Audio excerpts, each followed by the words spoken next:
into ebangela intoba ukufa ungamkeleki ndike ndaphanda kancinci ngako.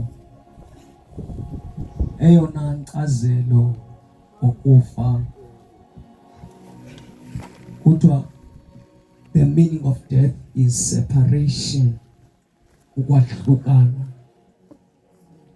kwezinto ezingafanele uba ziyahlukana, separation. Yeke le yokwahlukana komoya nomphefumulo nomzimba, kodwa kuthi le nto kwahlukana kwesihlobo sakho, that is what causes a pain. Alomazwi ndithi kwikhaya nabantwana, it can never be easy. Ingenoba easy kuni, ingazange yaba easy kwakuqala, kodwa ke yomelelani. Uthi Paulos ethetha nebandla lama Efese uthi be strong in the Lord and in the power of his might. Yomelelani enkosini nasemandleni okomelela kwa. Ukhona ukomelela ngamandla akho, Mr. Woniwe. Amandla umuntu angaphele. Kodwa ukomelela okukuko, ukomelela emandleni omuntu ongenakuphela. Lo mandla aguaranteed, anokuthwala uyofika la kufanele ba ufika khona. Be strong in the Lord and in the power of his might. Amazwi entuthuzelo lawo nathi sizithuthuzela ngawo. Haleluya. Cela ubulisele usecam kwakho uthi wenze kahle ngoba khona. Amen. Sawufunda incwadi yezililo chapter 3 verse 22 and 23. Incwadi yezililo zika Jeremiah chapter 22 and 23. You deserve the best. You deserve the best. You deserve the best. You deserve the best. The best. You deserve the best. You deserve the best. You deserve the best. You deserve the best.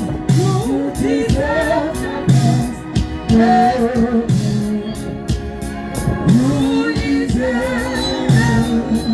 best.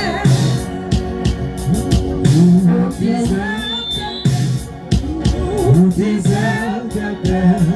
You deserve the best. You deserve the best. The best. You deserve the best. Ngicela sithethe ngecharacter kaThixo kumabakala amabini. Isimilo somenzi nomdali wethu kumabakala amabini, esingesi dimensions ezimbini. The character of God portrayed in two dimensions, dimension of love and dimension of mercy. We know the Lamentations chapter 3 verse 22, reading from English Standard Version. It is the steadfast love of the Lord never ceases. His mercies never come to an end. They are new every morning. Great is your faithfulness. ThingesiXhosa. Ithi kungenxeba zikaYehova lento singagqityelwanga ngokuba azipheli imfesane zakhe zintsha imiso ngemiso kukhulu ukuthembeka kwakhe. Amen. Amen. Siyabonga ngelizwi lakho. Thixo ophilileyo thetha nathi. Sihleli sithe nqwadalala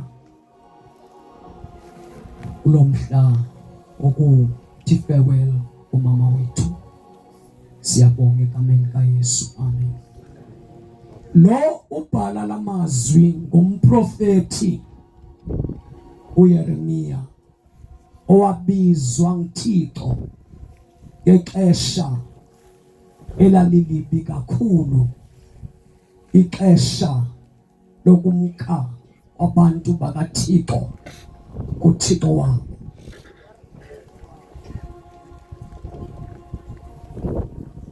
Bemka uThixo ethetha, bemka uThixo babiza. Sele sithi njengoba nihamba into endizawuyenza, ndizawuvulela umnyango wendlala, umnyango wenyikitha yokufa, ndide ndininikele kwiintshaba zenu. Kodwa abantu abavuma ukuguquka ngoba ngeli xesha abaphila ngalo izinto zaziright. Babe nezidiliya ezazithumile, babe nemfuyo inglono ikhaya ngekhaya kungekho kuhlupheka. Zonke izinto zisenzeka ziright, kuyinhlutha ngoba intsikelelo kaThixo yayiphezu kwabo. Kanti le nhlutha ibahlukanisa noThixo. Wabizwa ke uYeremia ngexesha elinjalo. Kwakungena ukumkani ahambe indlela zakhe, asweleke kungenomnye ahambe indlela zakhe. Bonke abantu netempile leyo ekwakunqulwa kuyo yatshixwa. Kumanye amaxesha ekumkani yayingatshixwanga, kodwa kwabizwa kwakhiwa izibingelelo zezithixo kwitempile yoThixo ophilayo. Kwakukubi kakhulu. Into eyayibangela into yoba kube kubi okanye into yasusa inhliziyo zabantu kuThixo wabo yinhlutha.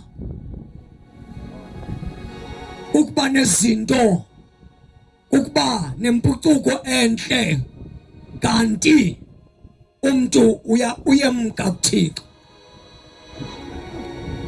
Waphakanyiswa ke uJeremia ngamva ethetha kwisahluko sokuqala kuverse 4 esithi, kwafika izwi likaThixo kum lisithi, ndingekakubumbi esizalweni sikama wakho ndakwazi, ndakwenyula, haleluya, ndakungcwalisa ukuba ube ngumprofeti. Athi ke phakama uhambe, yiba ngumlomo wam kubantu bam. Ndizawuthetha mna kuwe, wena uthethe kubo. Uthi njengoba ndikuthuma kubo, ndiyabazi uhlobo abalulo, ngabantu abantliziyo zilikhuni, namabunzi abo bazawenza lukhuni, kodwa yomelela ndinawe. Uthi I have fortified you, ndikomelezile. Hallelujah.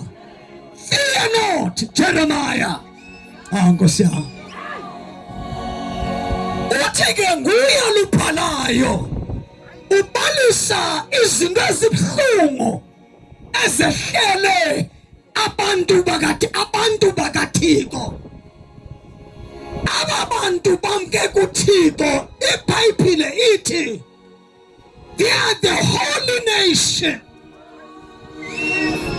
Basisizwe esinyuliweyo, ayinqobo yoThixo, bemka nje kuNkulunkulu. uThixo bonyulile bamshiya. Now uJeremiah uyakhala, ukhumbula iziganeko ezenzekileyo. Uthi ekumkeni kwenu kuThixo, uThixo unohlwayile waninikela uNebukadnezari ukumkani waseBhabhiloni noba zizigqila khona. Kodwa uthi noxa kunjalo namqumbisa ngezono zenu, namenza inhliziyo yakhe yabuhlungu. Zanganinikela ngoba wayefuna, waninikela ngoba wayefuna ukunibuyisa, anibuyisele kuye.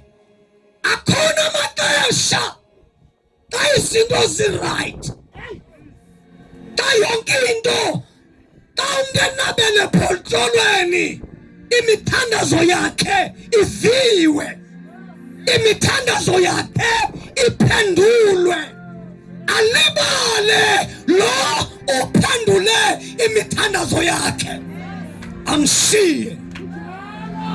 Nkosi yami, ashiye ophendula imithandazo, ashiye lo ukontrola ingebo yakhe, amshiye. Adathukuthele athi, yabona njengoba ungeva, ndizawuthatha ndakunika kona, ndizakuhluba ingubo nezangaphansi, so that ingqondo yakhe iphinde ibuye indikhumbule.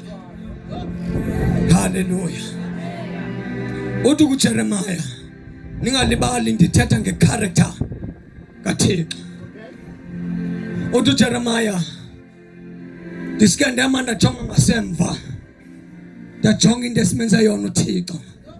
Wasinikela kwintlanga kwizwe uNebukadnezari, utshaba lwethu. Kodwa kasilibalanga, uye waphinda waya kweso sigodi wasithatha khona. Uphinde waya lapho ebevume esahlala. iJerusalem yayindawo enhle, yayindawo yonqulo. Kodwa xa uThixo wayinikela, yatshiswa ngomlilo, nendonga zayo zadilizwa, netempile yatshiswa, kwathathwa zonke izinto zonqulo lwasetempileni, ngoba uNkulunkulu uqumbile ubanikele. Ungasuvume ukuba uThixo akunikele, ngoba xa ekunikele kubani ongakuthethelelayo. But le nto wathetha kuyo uJeremiah, uthi the steadfast love of the Lord never ceases. Uthando lukaThixo into steadfast, yinto engagunqiyo. Xa kuthiwa into is-steadfast, kutsho kwinto engenabhunculwa, kwinto enesisekelo, kwinto engatshintshiyo. Uthi uJeremiah, the steadfast love of the Lord will never stop, will never cease. Uthando. uJeremiah ujonga uNkulunkulu, ajonga abantu bakhe. Wafikelela kule ntetho ethi i-character yakho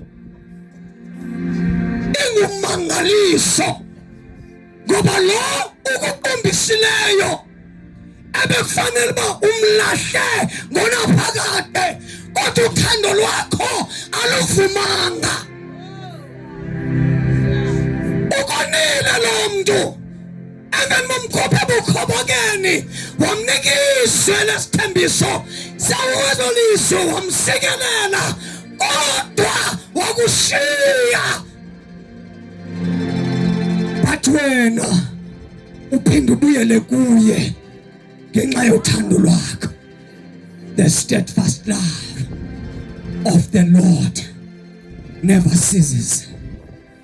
Uthi his mercies, hallelujah, will never come to an end. Inceba yakho ayingeziphele.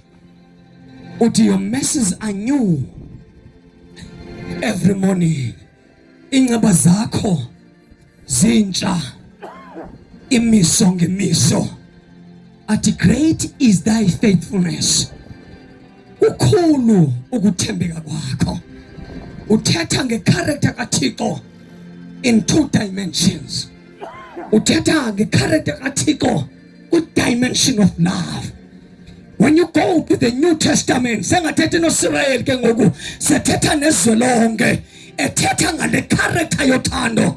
Uthi Jesu wenjenje ukulithanda kwakho izwe ude wancama unyana wakho ekuphela kwamzeleyo ukuze bonke abakholwayo kuye bangatshabalali.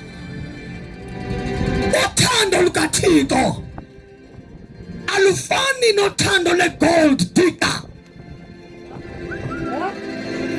The love of God can never be compared to the love of the gold digger. I-gold digger uthando lwayo luthando lukhongozelayo. Uthando lomntu manditsho luthando oluconditional. Luthando eluthanda xa lomntu in favor of conditions. Luthando lomntu. Kodwa lukaThixo uthando lu-sacrificial. Luthando olunikelayo. Luthando oluncamayo. Uthando lukaThixo luthando olungena conditions. The love that gives. It's not the love that takes, but the love that gives. That is the love of God. Lulo olu athetha ngalo uJeremiah. Uthando lukaThixo lukhuphe epokothweni luthathe the best to gain back the best. That is the love of God. Uthando lukaThixo luthando lunikelayo oluthi uJesu uthi wenjenje uThixo kulithanda kwakhe izwe. Uchaza inature yothando lwakhe ukuthi uthando lukaThixo alujongi isimo sakho kodwa lona liyathanda. Isimo si-right, isimo sisibi, luthando lufuna ukusindisa. Uthando lukaThixo, uthando lukaThixo luthando lululingalo uba luhlangule endaweni yokungcwaba. Luthando lukaThixo, the steadfast love of the Lord. Uthetha ke umuntu oyi-product of that love. Zawungena kuloo ndawo. Uthando lukaThixo. Uthando lwethu thina bafana kule mihla luthando lujonga ifika. Nelibingabikho ifika liyaphela. Alabo sisi luthando lujonga ipokotha. Thanda when the pocket is rich. Ingaphezu kwale Bhayibhile igcwele ngama-millions. Thanda lo mntu luthi yes ndiyakuthanda. When this wallet is getting thinner, nalo liyancipha. Umbona umuntu ebhekela xa iphela imali. Umuntu uyabhekela. Kodwa ngeli xesha ibigcwele ebeshumela uthando every day. Esithi I love you, I will die for you. Luthando lo mntu. Kodwa lukaNkulunkulu lona luyanikela. Uthi wancama. For God so loved the world. Wenjenje uThixo ulithanda izwe. Wasithanda singathandeki. Wathi lo amthandayo othandekayo wasithanda sibabi, wasithanda sinyukunyuku, wasithanda sinkone, wasithanda sinamagazi ezandleni zethu, wasithanda sinamaqubu enhliziyweni, wasithanda sifuna ubulala, sithangela ichance obulala, wasithanda uNkulunkulu, wasithanda singondli abantwana esibazeleyo, wasithanda yena. I don't want to go deeper. Wasithanda sizele, salibala uba sizele, sahamba nepokotho yethu, abantwana esibazele, sabashiya, asabahoya, kodwa yena wathi njalo ndiyakuthanda. Ndiyakuthanda unjalo. Lukwane sungena nzulu. Abanye sibazale sobalahla etiphini ngoba sijonga isimo, sithi anokwazi umondla lo mntana, ndizamondla ngantoni, kodwa uzelwe nguwe. Uthi kungcono ndiyomlahla etiphini, uThixo ukujongile, uthi yena noma usenza loo nto kodwa mna ndiyakuthanda. I'm talking about the nature of the love of God. uThixo uncama the best. Uthi Paul magnifier indaba yothando lukaThixo, uthi wena Thixo uthe lo ungenasono, ekhomba uJesu, uthe lo ungenasono wena wamenza isono. Ndithetha isiXhosa, uthe lo ungenasono wamenza isono ngenxa yethu thina zoni. Can you see that? Your only child was pure and holy. Uthi ngenxa uthanda lunyukunyuku. Can I demonstrate this and ask how to do this? Because I can see Ailendi. I'll use these two bottles. Yavana, the nature of the love of God. Nyana wakhe lo. Muhle. Akanasono. Zange wasitya isono. Sithi aba sidalwe nguye, siphethe umphefumulo kaThixo, siphethe umoya wakhe. uThixo is in the center. God is standing in the center. Ufuna usindisa lo, ambuyisele kuye ngoba ukude, ngicela ibameme.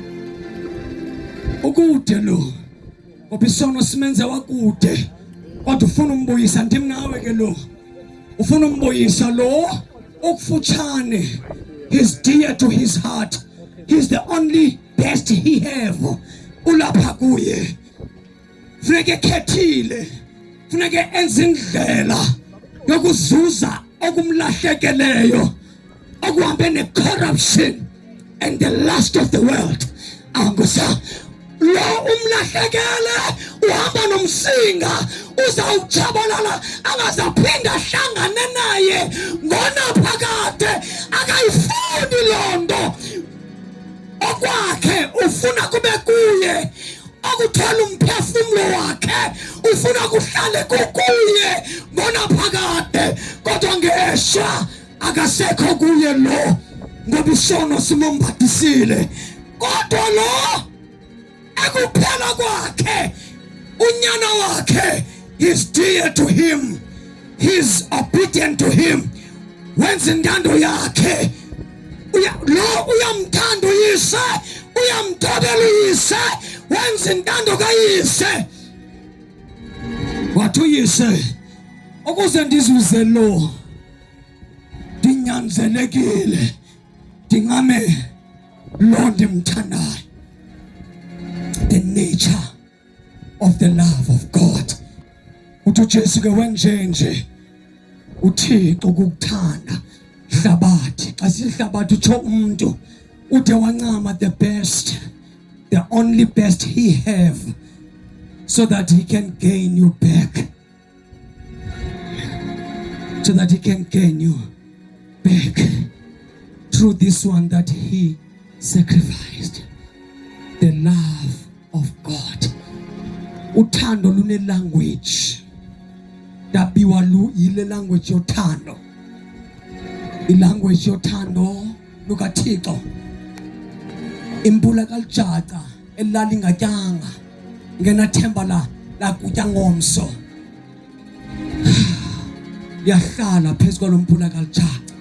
Thando lukaThixo. I'm speaking to myself. I'm speaking about me. Indezelwe yalahlwa nguyise. Uyise etyebile. Yakhuliswa ngumama ephangela emakitchen. Ndibhadula kwiilokishi zaseMonti. Ndibuza uba uphi utata. Hey. Amadoda. Nandiyo amadoda. Hey. Ndacimela kunomjonga amadoda. Mama ndiyakho amadoda ngapha. Xa sina amadoda ke njonga intlonipho abanye ngootata. But ayikho enye ithembe nodibanisa abantu abangatshatanga nabatshatileyo. It's only igama lithi amadoda. Ndandifuna ubulala. Ndandisandibulele phofu. Ngoba ndandifuna. Ready to kill. So if I can meet this man, anodibana naye. Kuthiwa nanku uyihlo. Ndingambulala. And I don't antsumnitha noba ndithenge isikoli. I'll do it myself.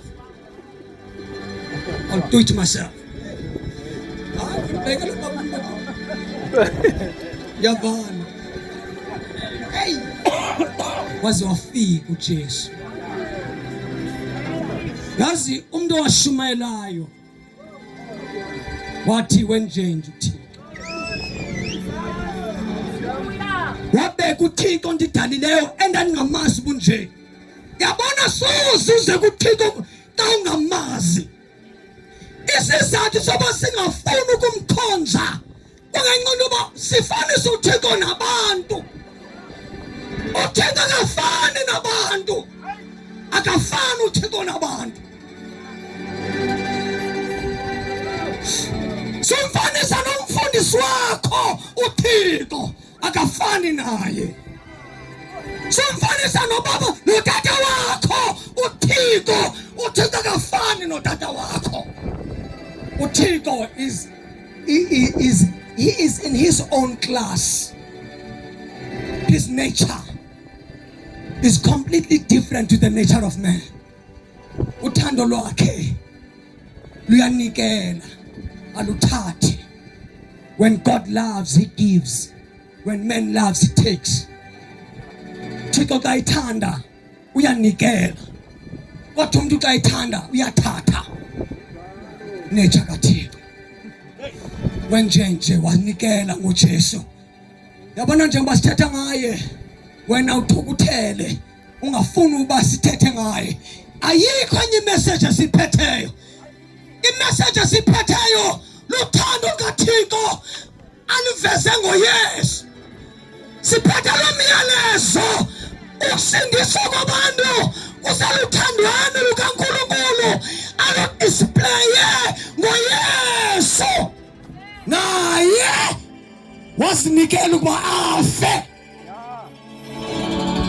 Afela abantu bonke. Eyesibini inceba. Yafuna ukutsho ndithi inceba izalwe luthando. Sozithole ke inceba nasemabandleni inqabile. Xalela inyani nasemabandleni lapho sikhonza khona inceba inqabile. Ngikwenzela umzekelo. Ngiyangena enkonzweni yabantu abazalwe ngenceba. Abantu abashumayela inceba. Angene enebhlokwe enye neshirt enye. Ayinxiba unyaka wonke abantu bejongile. Bene wardrobe ezigcweleyo.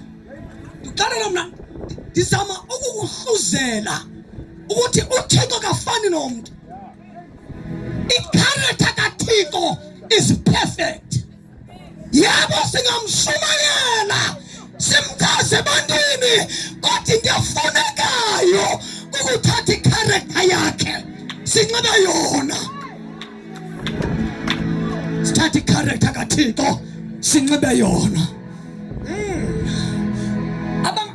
bathi bambona bathi xa bethetha bathi uyinkomo kubani uyinkomo ke ubani uyinkomo ubani uyinkomo unombala omnye hlekwe ngaye abantu abathi bathola inceba kodwa inceba kaThixo mamela inceba kaThixo ndiyafuna ukutsho noxa ndikasafuneke ndiphandile izalwa luthando lwakhe inceba kaThixo yona izala igrace kuthiwa is an undeserved favor yifavor uThixo ayinike umuntu engadeserve so that lo muntu uThixo azokwazi ukumamkela ahlale naye esithebeni lo muntu athebe ngumoni inceba ime between umuntu noThixo athi uThixo ngenxa yenceba yami ndiyakwamkela awamkeleki wena kodwa ndiyakwamkela inceba iyandiforsa ukuba ndikwamkela so I'm giving you my grace I'm giving you an undeserved favor unmerited favor ndiyakunika yiza kum ube ngowami kwincwadi yabaseEfeso chapter 2 xa unexesha endlini ukuyifunde uyabhala pha uPaul uthi sasibabi silahlekile sasifile ezonweni zethu haleluya kodwa wena wayithulula inceba yakho ukuze ngalo uthando lwakho usizuzele kuwe ayigqiba kula ncwadi uthi we are no longer strangers we are no longer foreigners in relations with you but we are the sons yintona produce i-sons luthando nenceba athi nisindiswe ngobabalo mzi wasecofa imvaba ndizomemezela lukhona uthando olugenuine we have been failed under the auspices of love ndizochaza mna the perfect love nophuwa xa ihlangene noluthando uba rich abe rich body empty ngoba oluthando lufika lufithe lube into yonke umuntu adumise elambile babuza abantu he utheni waphila as a king kodwa you are a poor man uhlangana nothando olugenuine uthando lukaThixo athi izinto zingalungi ndiyavala athi izinto zingalungi nabantu ehlelwa zizinto zimehlela left right and center aphume phethe iBhayibhile izolo indlu yakhe ibethwe sisitom yawaphansi ulale phansi kwamazinki la ashiyeke kwistorm bathi abantu uyakholwa lo muntu sizayithini lento yakhe sifuna umbona uzawuthini every Sunday uphathe iBhayibhile aye enkonzweni uzawuthini manje indoda ehlangene nothando ibe ngathi khange kubekho storm ibe ngathi khange kwenzeke into ivuka icula ichorus haleluya elitothando lukababa lunjengolwandle noma nikwasisimo but the love of God the love of God babukela bamelwane bathi tyotyombe lakhe liwile ngoba wakhenge tyotyombe thina sakhenge sidena uthi yakholwa avuthulule okusheleyo athathe noba sibize ikrazukile ayivuthulule iBhayibhile yakhe ayifake phansi kwekhwapha inyembezi ziyehla kodwa uvuyo ligcwala inhliziyo andivanga nthini inyembezi ziyehla kodwa inhliziyo igcwele uvuyo uyahlabelela phansi kwesimo ujabulile ngaphakathi phansi kwesimo kwenze njani is the love and the message of God is the love and the mercies of God. Uthi ke your mercies are new every morning. Ingceba zakho zintsha imiso ngeimiso. Why the mercies are new every morning? Umuntu kwi challenges esiphila kuzo akanitheka uhamba ngenceba yayizolo. He needs a new mercy. Okay. He needs a new mercy. Mercy yanamhlanje, beya namhlanje yangomso, beya ngomso. Kana sime ngenyawo. They are new every morning. Can you sing that song? Your steadfast love.